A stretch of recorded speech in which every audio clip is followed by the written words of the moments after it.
So many patients tell me that life just feels like a blur because of the pressures that so many of us face. The busyness, the overwhelm, the endless to-do list. I've heard it time and time again. Why haven't things changed? Why can't I bring these healthy habits into my life and make them stick? I've been a medical doctor for over 2 decades, and I have to say one of the most transformative practices I have ever seen is the practice of journaling, because it breaks the loop. We have these unconscious patterns, these subconscious patterns running our lives. We don't realize how many anxieties and worries and concerns we have whirring around. And journaling is a very simple way to get the stuff out of your brain. You get it down onto paper and you see it.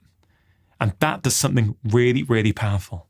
There's many different ways to journal. I think one of the most powerful ways is to ask yourself some really, really important questions. In this video, I'm going to share with you 3 morning questions, but also 3 powerful evening questions. And if all you do is choose one of these 3 questions and start asking yourself that question each day and taking maybe 1 minute to write down the answer, I can pretty much guarantee that your life is going to start to change for the better. So the first question is, what is the most important thing you have to do today? This question is deceptively powerful. What comes up for you? Do you have an answer? Do you have the clarity on that question? Or do you freeze a little bit? Do you go, wow, well, there's lots of important things I have to do. Do you think, well, there's an important thing for my work, there's an important thing in my personal life, there's an important thing in my social life. One of the problems these days is that our to-do lists are endless. Right? We feel as though everything is equally important. And therefore we feel frustrated and out of control because our to-do lists are never done. But not everything in life matters equally. And by thinking it does, we fall into a trap. It's a trap the modern world sets for us. And it's that trap that if you fall into it, it's going to keep you stuck. You're going to feel unmotivated. You're going to procrastinate. You're not going to move forward in your life because you've got too much to do. This question can immediately start to change that. Now, when I first started asking myself this question, I would say, yeah, well, you know what? There's one answer here for my work life and one answer here for my home life. But over time, as you do this more, you realize that there is only ever one answer. So for example, what did I put down this morning?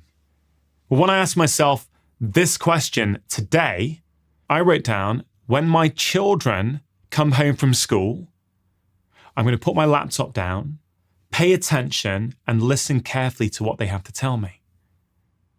Yesterday, when I answered this question, I said the most important thing I have to do today is stop at lunchtime and go for a 20-minute walk around the block without my phone. That's just 2 examples from today and yesterday. Sometimes it's the same thing, but it doesn't matter. Now, here's something I think many of us don't realize. Because the modern world is so busy and feels so chaotic and out of control, we often feel that we can only do the important things in life once everything else is done. But everything else is never done. There's always something else to do. Let's say you actually do clear your email inbox. Whilst you're in the kitchen making yourself a fresh cup of tea, you'll probably receive another email. There's nothing you can do about that, or you can't control that. And so the important things in life, our health, our lifestyle behaviors, our relationships, they often fall by the wayside because we try and squeeze them in if we find that we have the time. And I've seen this in my own life. I've seen it with my patients. We often feel that we don't have the time. What's so great about this question is that it forces you to write down, and I would suggest you do this in the morning, it forces you to write down what is the most important thing. And what that means is that you've shifted the focus in your brain. Essentially, you can say, if and when you achieve that thing, if and when you do that thing that day is a win. That's a successful day because the most important thing got done. Now, again, I want to get you away from any perfectionist tendencies that you may have. right? I've struggled with perfectionism for much of my life. We know that perfectionism in society is on the rise, and it causes us huge problems because perfect doesn't exist. You cannot have a perfect answer to this question, right? If we reflect on the two answers I gave today and yesterday about being attentive with my children when they come home from school or going for a walk yesterday, it's easy to say that they're both important. And yes, of course, looking after my health and nurturing my relationship with my children are both very, very important things. But by writing down what the most important thing is that day, and that answer will depend on what's going on in your life, whether you walked the previous few days, whether you've seen your kids over the last few days, or whether you've been too busy working, whatever it might be, it helps direct your focus.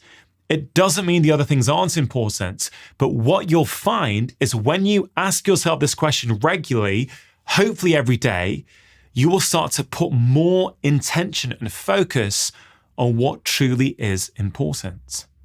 Now, if when you start this question, you go, look, I can't choose one. I have to do one for work and one for home life. I would say, okay, start there. But over time, you will find that those two answers merge into one. There is only ever one most important thing to do. And the act of asking yourself this question each day will get you better at making that decision. But the most important thing is that you actually make a decision. You don't have to procrastinate. Well, is spending time with my wife more important than spending time with my children? More important than going to the gym? More important than meditating? That is falling into a very dangerous trap, right? You have to pick one. And by picking one each day, you will get better at it. And you'll find that your increased decision-making will translate to every other aspect of your life. I've seen it with my patients. I've seen it with myself. That one question alone has changed everything. So now that you've heard me explain it, does that change anything? If I ask you that question now, what is the most important thing you have to do today? Could you answer it? You know, it's interesting. I learned recently from the author Greg McKeown that when the word priority came into the English language, I think in the 1500s, it only existed as a singular word. Priority. There was no plural. You couldn't have multiple priorities. Whereas now, what happens? We're overwhelmed by decisions, by choice, all kinds of things we have to do. You know, I've got 10 priorities. No, you can only really have one priority. And this question will help you focus on what that priority is, what it truly is for you. And over time, by answering this question, you will improve your health, your happiness, and your relationships. Now, a few months ago, I spoke to this wonderful lady, Bronnie Ware, on my podcast. She wrote a great book called The 5 Regrets of the Dying. She was a palliative care nurse, and she cared for people at the end of their lives for about 8 years. And she said, you know what? People at the end of their lives tend to say the same things. They say things like, I wish I'd worked less. I'd wish I'd spent more time with my friends and family. I wish I'd allowed myself to be happy. I wish I'd allowed myself to live my life and not the life that other people expected of me. Now, if we think about those regrets, you could argue that they're a form of journaling on your deathbed. But that form of journaling, you could say, has come too late. But what can we learn from that? Well, we can learn that people tend to say the same things at the end of their life. People tend to have the same regrets. And this question, what is the most important thing I have to do today? That's going to help you tackle that. That's going to help reduce the likelihood that you're going to get to your deathbed and have those same regrets. Because you're going to now focus on the important things.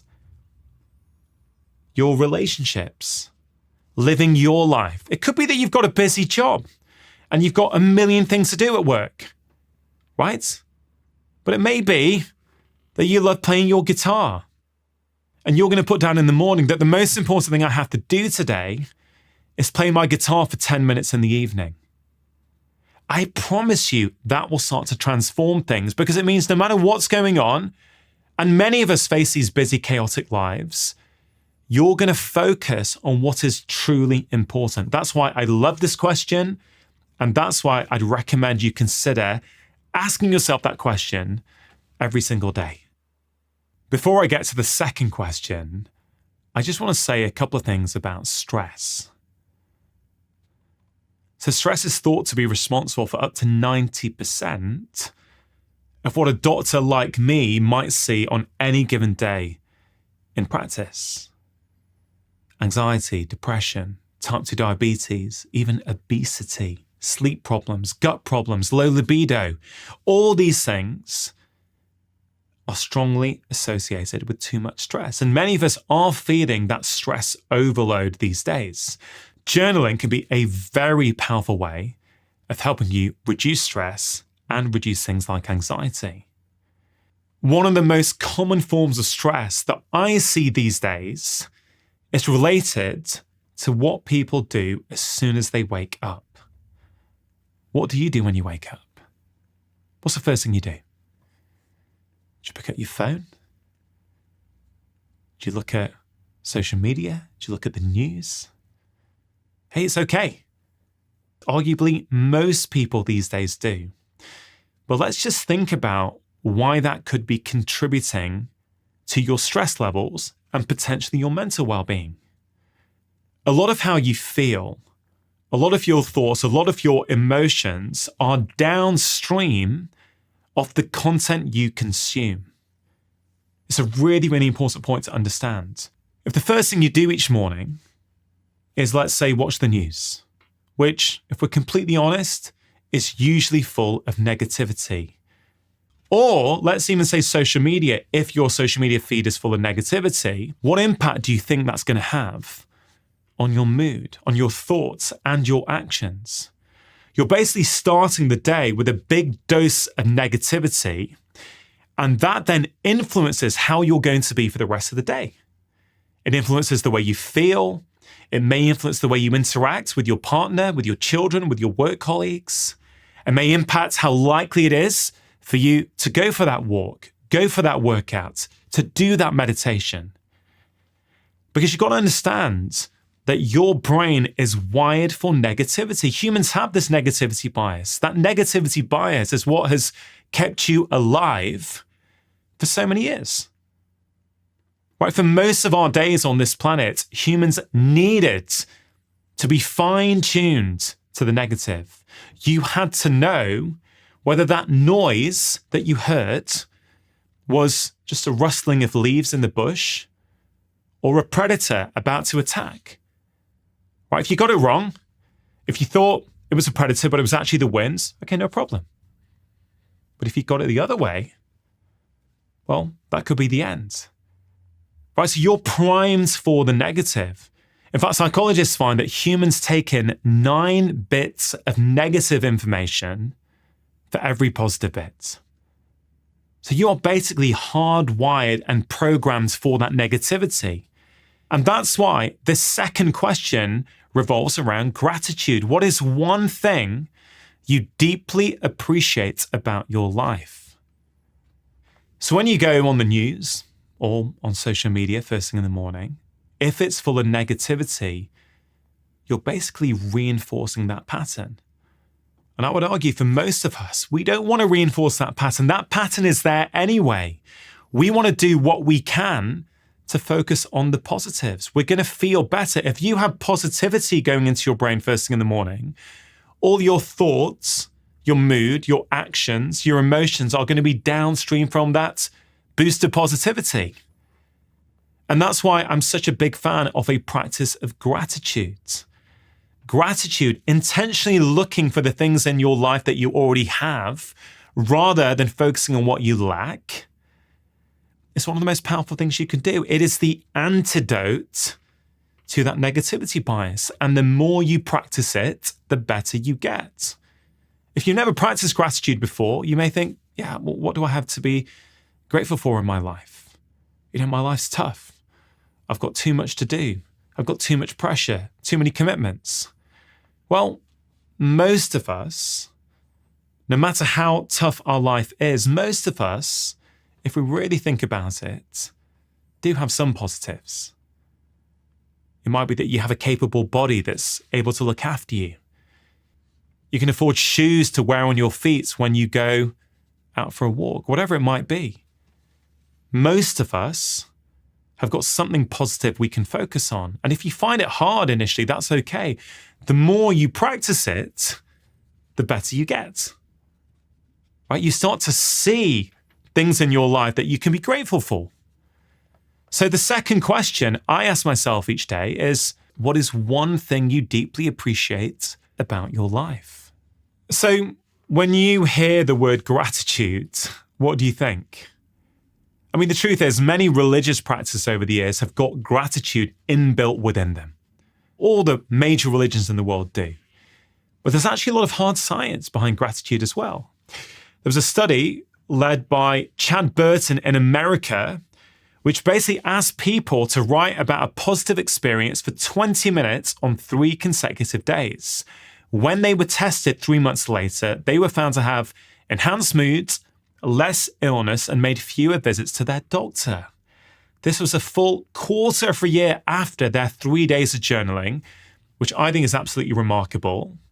But that was 20 minutes, right? That's a long time. You may feel that you don't have that. There's plenty of studies which show that even a smaller amount of time spent on gratitude can have powerful effects. Researchers from the University of Manchester found that people who had more feelings of gratitude not only slept better, but also had more energy and increased focus.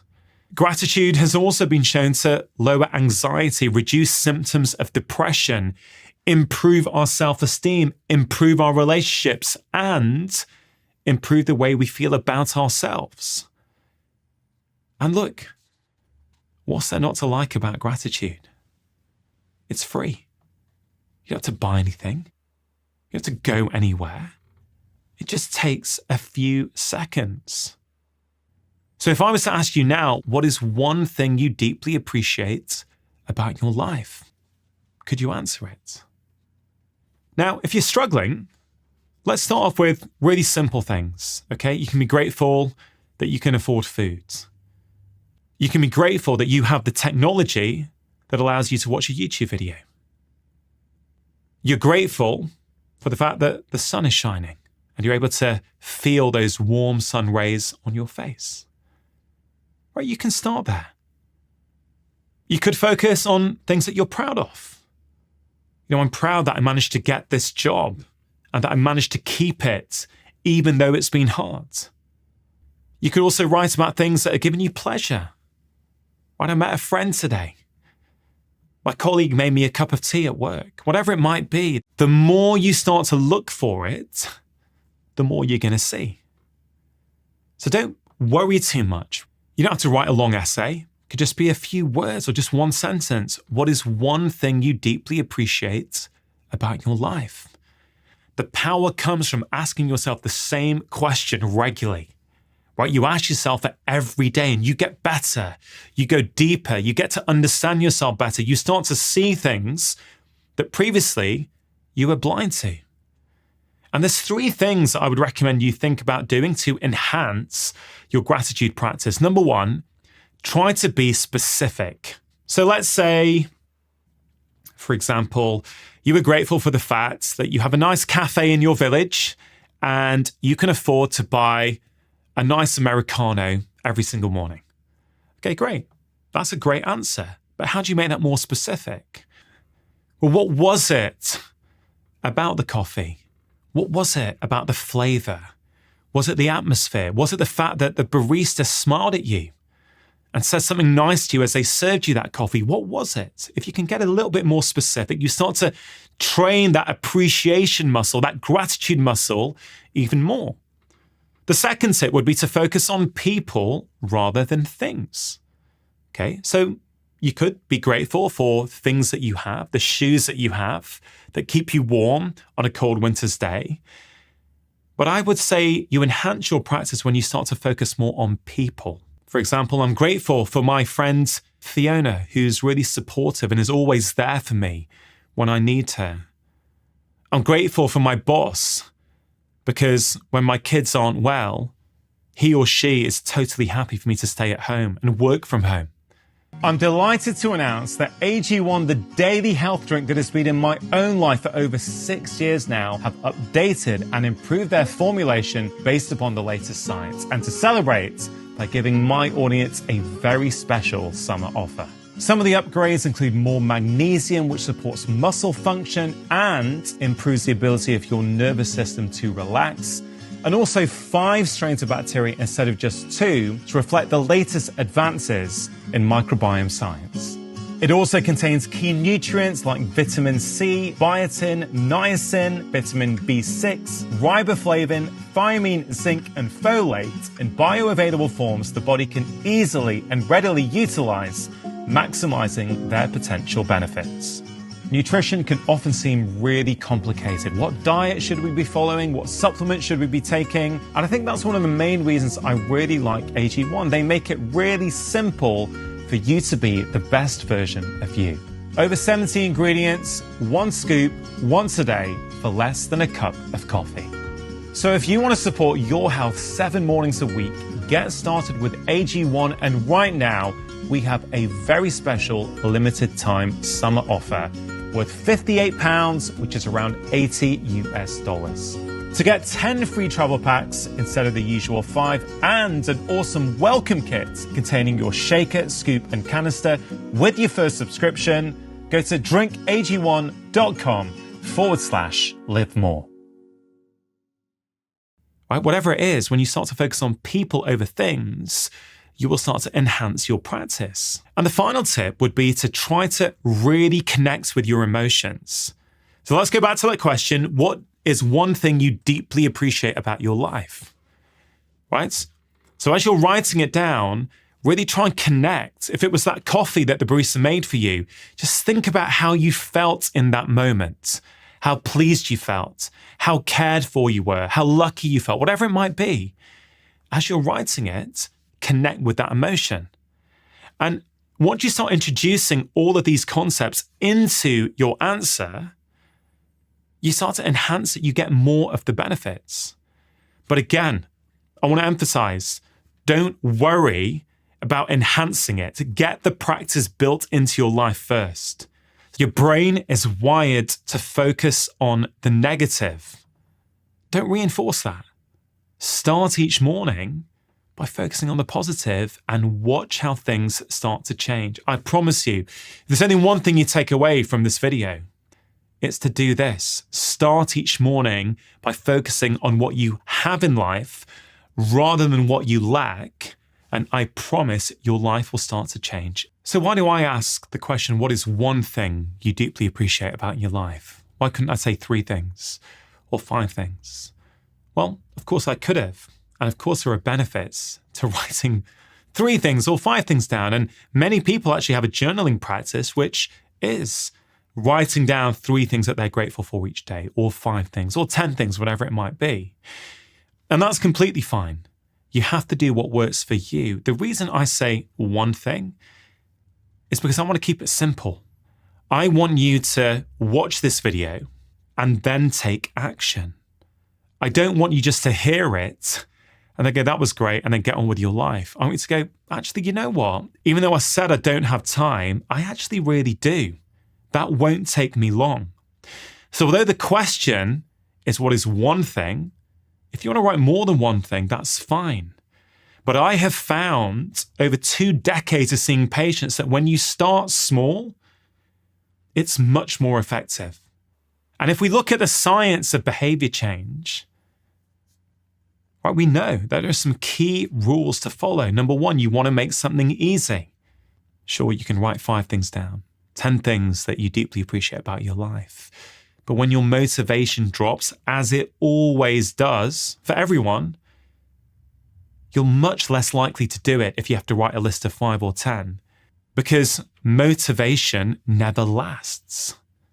Right? In the research, they call this the motivation wave. Motivation goes up and motivation comes down. If something is difficult to do, you'll do it when your motivation is really high. For example, in the first 2 weeks of January. But when your motivation drops, as it always does, you'll only do it when it's easy. So that's why I just say write down what's one thing you deeply appreciate about your life. That's one of the reasons the previous question was, what is the most important thing I have to do today? You keep it easy, and therefore you do it. Now, for me, journaling is what I call a keystone habit. So what is a keystone habit? Well, it's a habit that when you do it, it makes it much more likely that you're going to engage in other positive habits.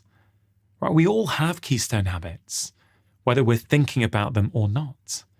And for me, I know that journaling is one of those. I mean, some of my patients say that exercise or a morning walk outside is a keystone habit. When they manage to do it, it's much more likely they're going to cook themselves a healthy breakfast. It's much more likely they're going to go to bed on time because they know they want to get up feeling fresh so they can go for their walk the next day. You can think of this a little bit like a ripple effect. One positive change leads to more positive changes. And all of us are going to have our own keystone habits. But I've seen time and time again, both with my patients, but also with myself, that journaling can be a very, very powerful keystone habit. On the days that I journal, I'm a better human being. I'm more patient. I'm calmer. I'm more productive. I'm more intentional with how I live that day. And I think the third question actually very much speaks to this. The third question is, what quality do I want to show the world today? What comes up for you when you hear that? Is your mind blank? Or do a few qualities come up?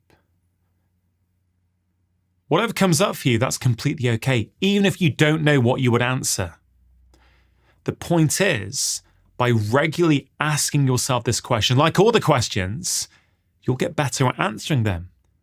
You'll learn more about yourself, and it will start to change the way you experience each day.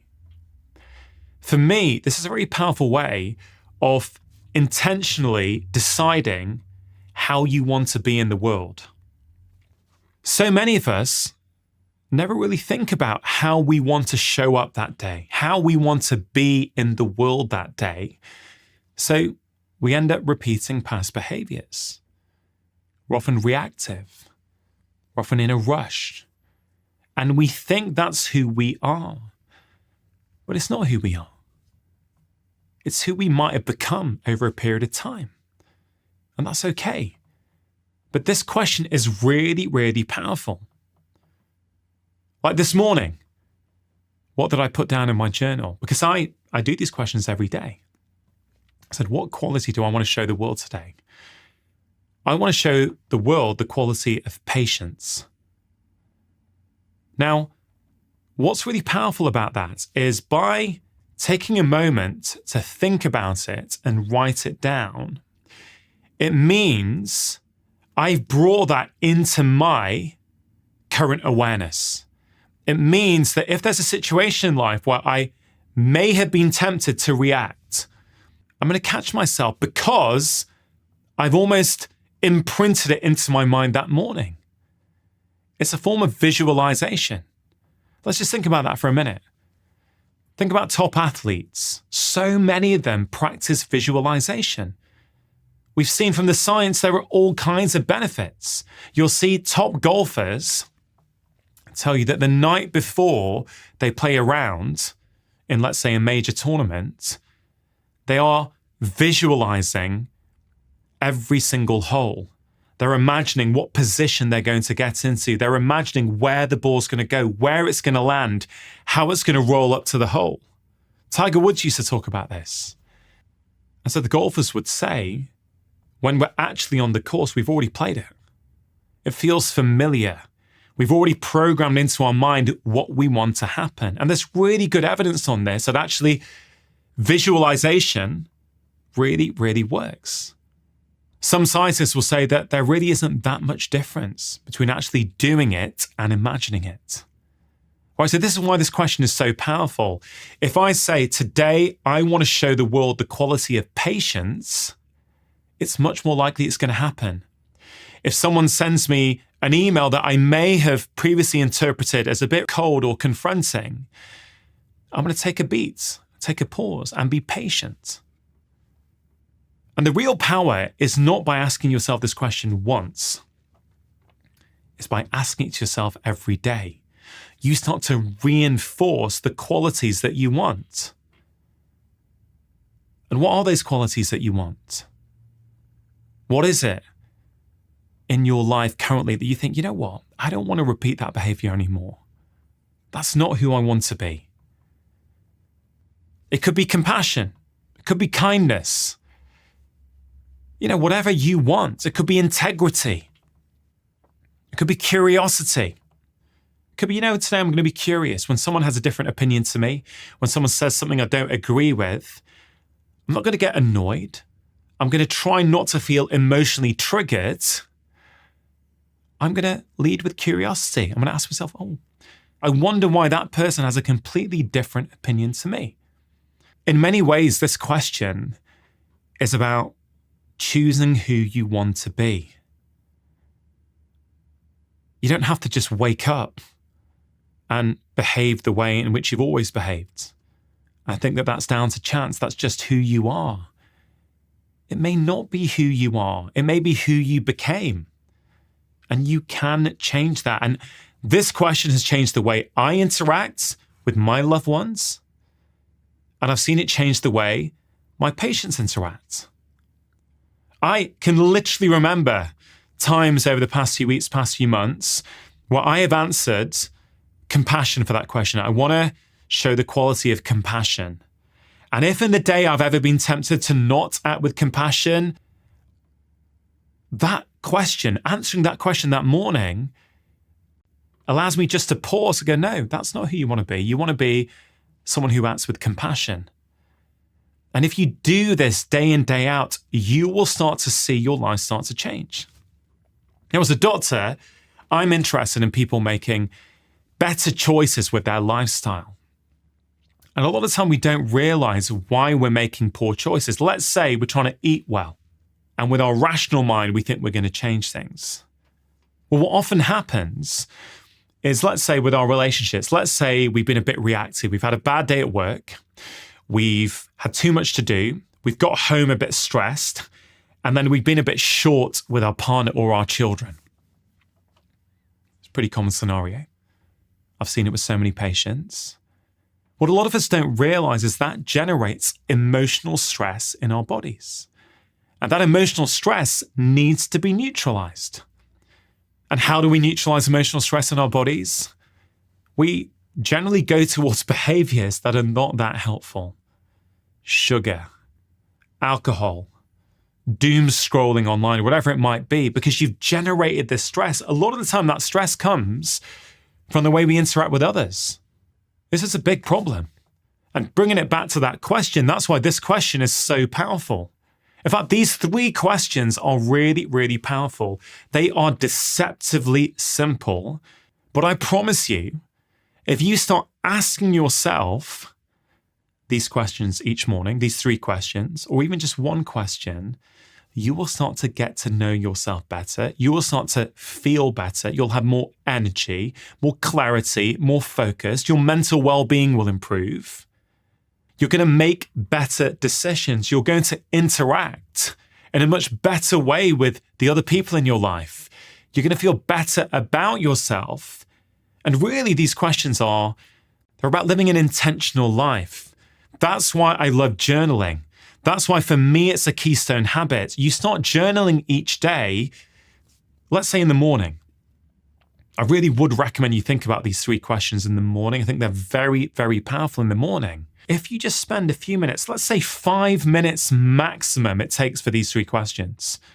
You start each day with that, let's say with a cup of tea. You just sit there enjoying your coffee or your tea with a pen, with a piece of paper, and you write these down. The way that the rest of your day goes will be completely different than had you started off on your smartphone looking at the news or looking at social media. Now, one question that often comes up with journaling is, what do I need to do it in a journal? Can I not just do it on my phone? Well, here's the thing. It's very hard to say for sure, but most of the research seems to suggest that writing things down on paper is more powerful than typing it in to a computer or typing it in on your phone. And that's probably because humans have been writing for thousands of years. There's something about the pace of writing which in some ways mirrors the pace at which our brains work. I would definitely encourage you to write the answers to these questions on a piece of paper or in a journal rather than on your phone. However, if the option is you either type it into your phone or you don't do them at all, I would say absolutely type them into your phone, because you need to do this. You need to take action. Even if all you do is you pick one question, what's the most important thing I have to do today?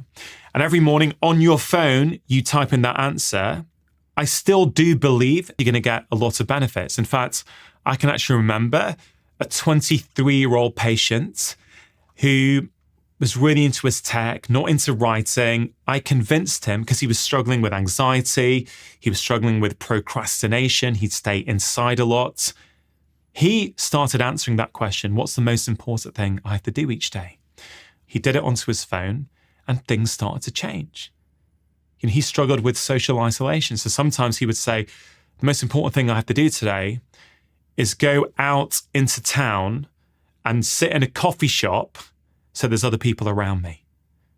Sometimes it would be, the most important thing I have to do today is leave the house at some point.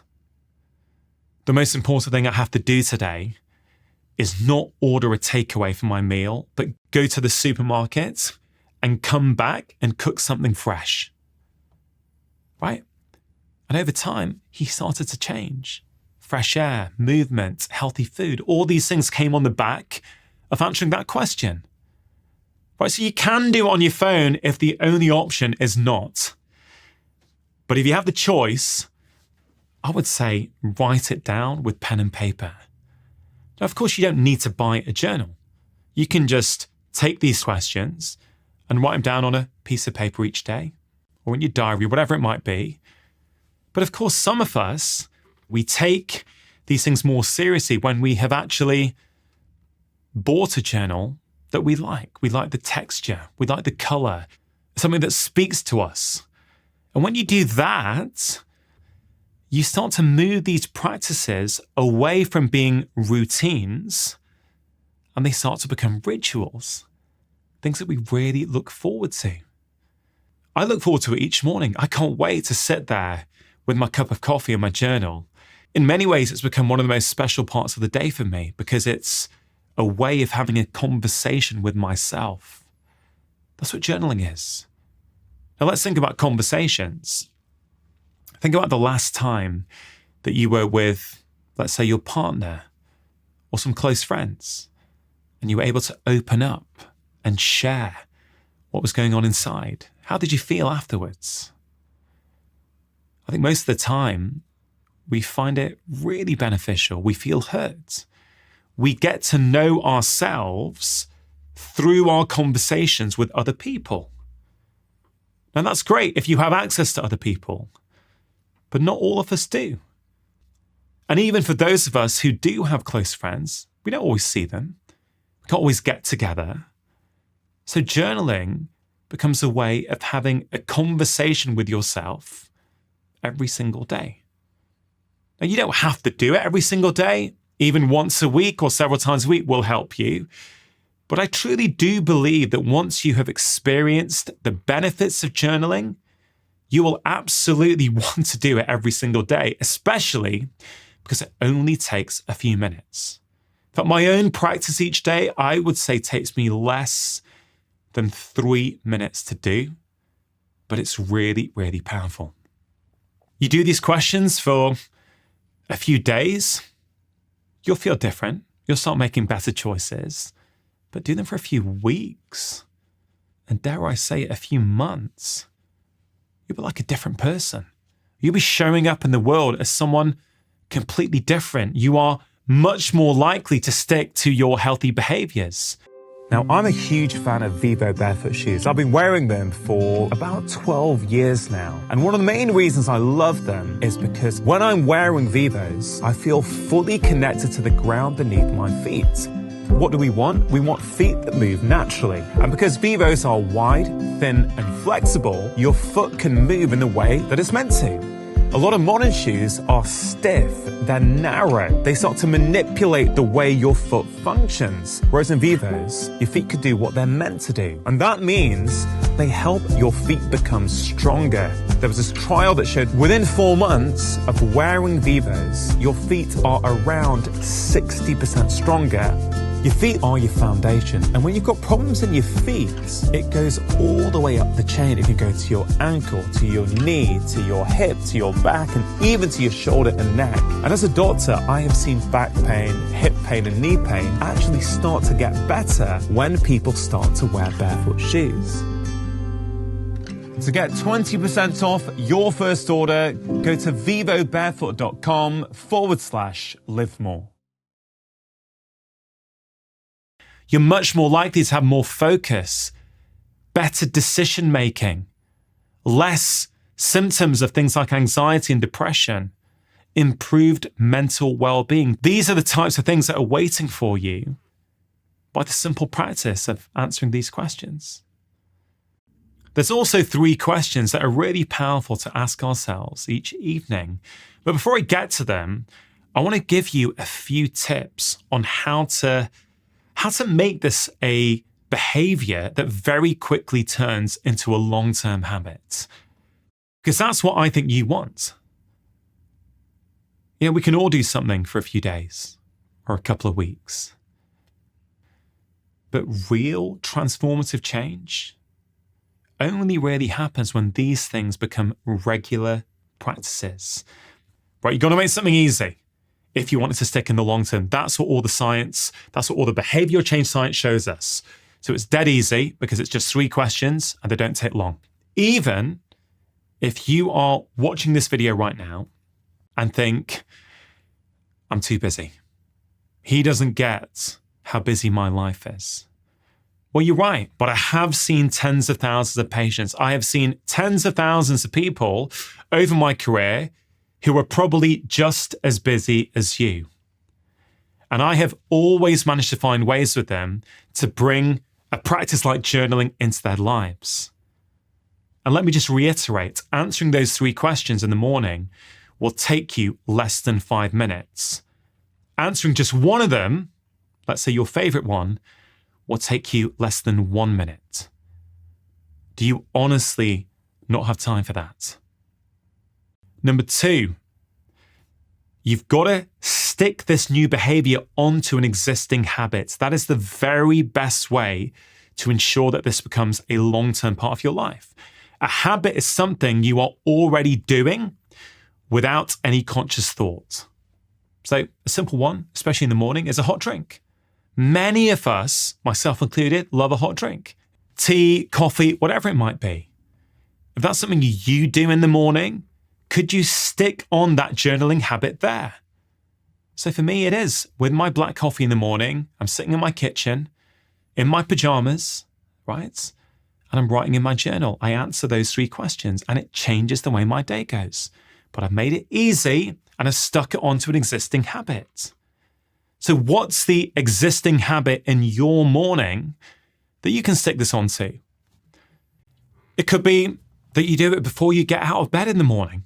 You know, you have a habit, which is getting out of bed, right? So as you get out of bed, put your feet on the floor, what might it look like if you had a journal on your bedside table and you answered those 3 questions, or just one of them, before you did anything else? Would that make it more likely it's going to happen? Well, I'm pretty sure it will. See, that also includes another helpful tip for making these new behaviors stick in the long term, which is make it visible. By having a journal and a pen on your bedside table, you are visually triggering yourself every time you're in your bedroom. As you get out of bed, you're literally seeing it there. If it's tucked away somewhere in a cupboard or your study or your office, it's much less likely you're going to do it. Or of course, if you are going to do it with a hot drink, can you leave a journal in your kitchen? So when you come into your kitchen in the morning to put the kettle on or to put the coffee machine on, you are visually being triggered by your journal. Is there a pen that you're keeping alongside your journal? These things sound really simple, but they're very effective. If you get to your journal and there's no pen there and you have to move room or go upstairs to get a pen, you're increasing the friction. It means you're less likely to do it. I use these tips for my morning workout. I have a 5-minute kitchen workout that I do each day in my kitchen whilst my coffee is brewing. I'm in my pajamas, and in the 5 minutes it takes my coffee to brew, I do a workout every single morning, and there's a dumbbell and a kettlebell in my kitchen. And you know what? A few years ago, my wife used to say, are they going to live there? Can't you put them out of the way? And I said, well, the thing is, if I put them in the cupboard or in the garage, I'm not going to use them. But if they're there every day, I'm going to be triggered by them. So a dumbbell and a kettlebell lives in my kitchen. And I've rarely missed a day in over 3 years. That's not because I have more motivation than you. It's because I understand the principles of behavior change and I've applied them. So use those principles. Think about how are you going to make it easy? Where are you going to put journaling into your day? Are you going to buy a journal? If you are, what color is it going to be? What's the color that speaks to you that's going to make it more likely you're going to fall in love with it and do it? Or are you just going to do it on a pad and paper at home? That's okay. There is no right way. You have to find what works for you. So these are just little hacks. They're little tips that are all supported by science. The more of those things you start to bring in, the more likely it is you're going to stick to them in the long term.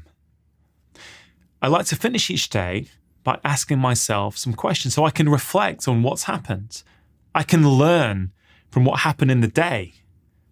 You see, those morning questions are about setting the tone, setting your intentions for the day. The evening questions help you reflect and learn. Okay, there was a study conducted by the Harvard Business Review which found that participants who journaled at the end of each day had a 25% increase in performance compared to the control group who didn't journal. The researchers concluded our results reveal reflection to be a powerful mechanism behind learning. I think that's key. When we reflect, when we're continually reflecting and assessing how our day went and how we want things to change, with the morning questions, but also these 3 evening questions, we start to learn. We start to deeply learn things about ourselves. Just like an athlete who's got a coach who watches them perform and says, you know what, that was good, that wasn't so good, next time improve this. That's how the athlete gets better. That's what journaling does for us. It helps us improve whatever aspects of our life we want to improve through that process of self-reflection. So the first question to ask yourself each evening is, what went well today? This is a really powerful question. Remember, your brain, my brain, all of our brains have a negativity bias. So it's very, very easy to get to the end of the day thinking you had a bad day, thinking nothing went well. You focus on all the things you didn't get done, the emails you still have to do, the fact that you didn't get to the shops or whatever it might be. That's really common. We all know what that feels like. This question starts to change that. There is almost always something that went well in that day. It could be that your colleague made you a cup of tea. It could be that someone let you out as you were trying to turn into the main road with your car. They paused to let you go. It could be the bus driver smiling at you on your way to work. It could be something big, like you got a promotion or you finished a project that you've been working on for a while. It can be all these things.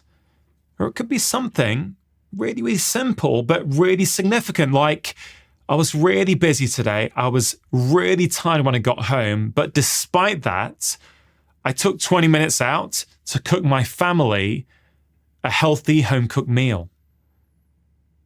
By answering this question each day, you remind yourself of at least one thing that went well that day, and that starts to change how you feel about yourself. It also helps remind you on a daily basis that things are going well each day, because without that question, it's very easy to think that everything's bad. And I've seen with my patients, that question is transformative, especially when you combine it with the second question, what can I do differently tomorrow? Put these two questions together, they're really, really powerful. You learn about something you did well, and then you go, here's an area I can improve. So it could be, for example, that the second question, what can I do differently tomorrow? You may say, I was really, really tired today. I stayed up late last night. I was super stressed after work. I didn't want to go to bed.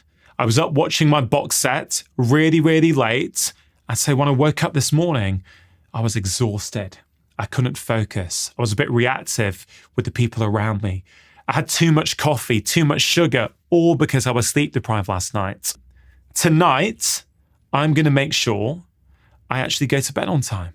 I'm not going to stay up late because I've seen the consequence of when I do that. Or it could be something else. It could be, you know what? In the morning, when I said, what's the most important thing I've got to do today? I said, go for my 20-minute lunchtime walk. And maybe you didn't do it. Maybe you didn't manage to do it, even if you wrote it down first thing in the morning. That's okay. Life's not perfect. We're all human. We don't get it right all the time. That's okay. The problem is, though, we can start to beat ourselves up. We can start to get negative. We can start to think that we can't make changes. But these two questions together are very, very powerful because they help you change in a very, very compassionate way. You are being kind to yourself. What went well today? What can I do differently tomorrow? So it could be that you say, you know what, today I didn't get out for that walk. I know how good I feel when I put my phone down and go for that 20-minute walk at lunchtime. I know that I'm more productive in the afternoon. I'm better focused. I feel good because I know I'm doing something for my health and I sleep better that night, whatever it might be.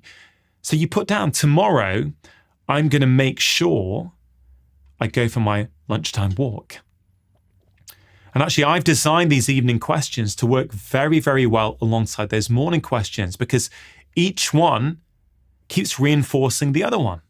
And it allows you to compassionately keep assessing yourself, but also making change. It helps you become self-aware. And that's the most important skill you can ever develop. The self-awareness is important for whatever you want to achieve in life. Now, what's really interesting about self-awareness is that most people will tell you they are incredibly self-aware. But the research suggests that that's not quite the case. There's some powerful research showing us that only 10 to 15% of us really have a high degree of self-awareness. I mean, that means the majority of us, up to 90% of us, are not that self-aware. If you start regularly journaling, you'll be able to catch the patterns. You'll be able to go, when I have a stressful day at work and I'm not feeling good in myself, my go-to at that point is sugar. That's self-awareness, right? That's the self-awareness that journaling is going to give you. And that's why I think journaling is so powerful. So have a think about them. Have a think about those questions. What would stop you from asking yourself those two questions in the evening? It just takes a few minutes. The third question I'd encourage you to ask yourself in the evening is, what did I do for someone else today? And again, it's a very, very powerful question. Many people who are struggling with their mental well-being become very inward focused. Everything is about us and our life and why we're struggling. But one of the quickest ways to take you out of that is to do things for other people. Take yourself outwards. And it may be that you try and answer that question and go, you know what, I didn't do anything today. I was just caught up in my own world, with my own work, with my problems. Okay, no problem. These journaling questions, these prompts are there to help you in a compassionate way. But if you genuinely think you've done nothing for anyone else, that's okay. You put it down and you're prompted to do something the following day. Because if you don't, you're going to have to answer that same question again, say, I didn't do anything for anyone. But the truth is, very few people haven't done something for someone else. Again, the more you do it, the better you get. You think broadly. Oh, I was driving today to drop my kids off at school and I let that car out at the main junction. I didn't have to do it. I did that. The postman came round and I said, thank you for the delivery they brought round. I went to the supermarket and there was an elderly man who was struggling with his shopping and I helped him to his car with it. Once you start looking for these opportunities in your life, you will find that they are there. And as I say, if you genuinely think you don't do things for other people, simply asking yourself this question will prompt you to do that. And there is just so much research behind kindness, behind doing things for other people. Individuals who are other-focused experience greater happiness. One study suggested that practicing kindness may have more of a positive effect on our health and happiness than diet and exercise. And that's really powerful. Why might that be? Well, when we do things for other people, we feel good. We feel good about ourselves. We are social animals. We're designed to be with and around other people. When we're doing something that brings us closer to them, we send ourselves a signal that the world is good. It's a safe place. I've got a tribe around me. And therefore, you're much more likely to make better choices because you feel good about who you are. It's really, really powerful. There was a Japanese study that found that simply counting your own acts of kindness each week makes you happier. Well, that's what this question's doing for you. If every night you're saying to yourself, what did I do for someone else today? You're reminding yourself constantly that you do things for other people each day. And if you do get a journal, you can actually flip back through your journal and go, wow, man, I've done something every day this week for someone else. And that sends yourself a signal that you're a good person. You're a caring person. And that's really, really important. So please do not underestimate the power of these questions. After over 2 decades of clinical practice, having seen tens of thousands of patients, I genuinely believe that the reason people struggle in their life is because they're reacting. They're not living an intentional life. They're not choosing how they want to be in the world. So they allow the world and the people around them to dictate the way they're going to be. That's why journaling will change your life. That's why journaling will transform the way you experience things, because you're taking charge. You become the driver of your life rather than a passive passenger. Now, I want to reiterate something. I have come up with what I consider to be the 3 best questions that you can ask yourself each morning and the 3 best questions you can ask yourself each evening.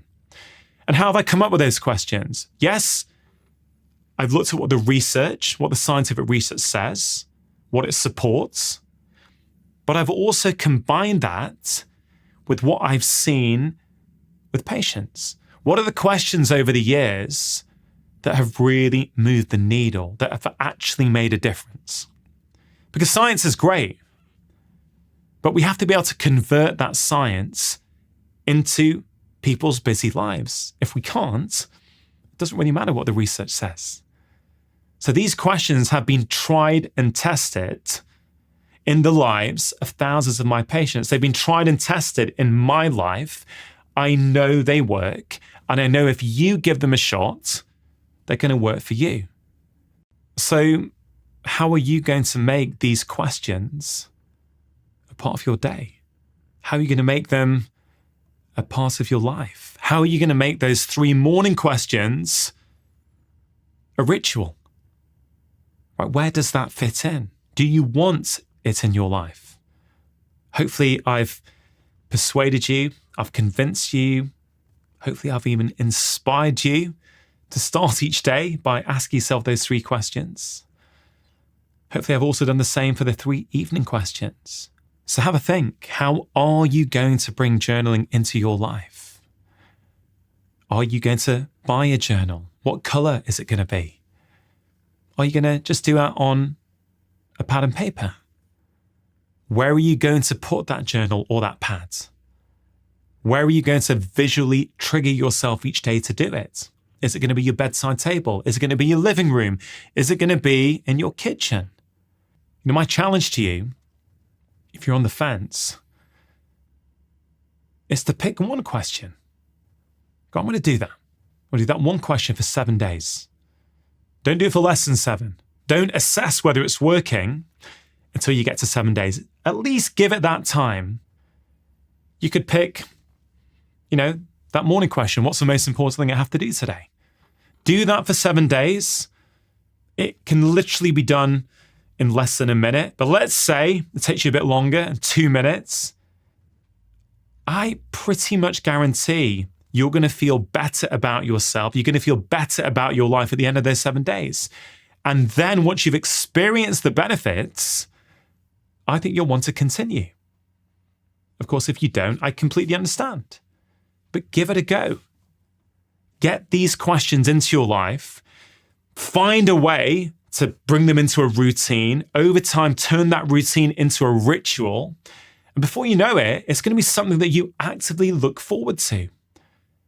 Honestly, when I get to bed sometimes in the evening, I can't wait for the following morning because I'm looking forward to opening up my journal. It's a way of having a conversation with myself each day. It transforms the way I think. It transforms the way that I show up. And ultimately, it transforms the way I experience life. So make it easy.